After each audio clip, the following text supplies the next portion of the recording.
জীবন মানেই তো যন্ত্রণা, বেঁচে থাকতে বোধহয় শেষ হবে না।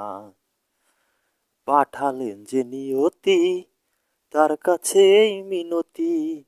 পাঠালেন যে নিয়তি, তার কাছেই মিনতি। এই জীবন আর আমি চাই না।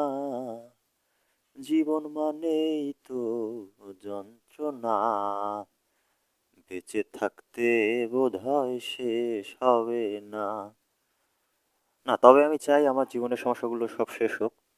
আমি চাই যাবতীয় সমস্যাগুলোকে এইটার ভিতরে ভরে তারপরে এরকম পিষে সব সমস্যাগুলো সমাধান করতে।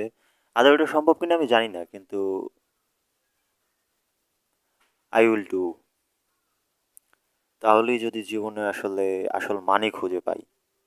তাছাড়া জীবনটা কোন পথে যে আগাচ্ছে সেটা আমি বুঝতে পারতেছি না।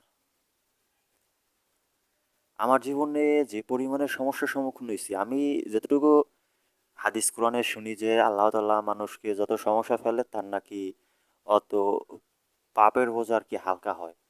তাহলে আমার কাছে মনে হয় যে আমার তাইলে কোনো পাপই নাই। আমি পৃথিবীর সবচেয়ে নিষ্পাপ বান্দা। তো আমার মনে হয় মারা গেলে মনে হয় সবার আগে জান্নাতে যাব। কারণ এত সমস্যার সম্মুখীন হয়েছি, এটা বলার ভাষা নাই। তো এরকম সমস্যার সম্মুখীন আর কে কে হয়েছেন আমার একটু জানাবেন। আসলেই এই জীবনের সকল সমস্যাগুলোকে এইভাবে এইটার ভিতরে ঢুকাইয়া যদি পেশা যাইতো তাইলে জীবনটা সত্যি অন্যরকম হইতো।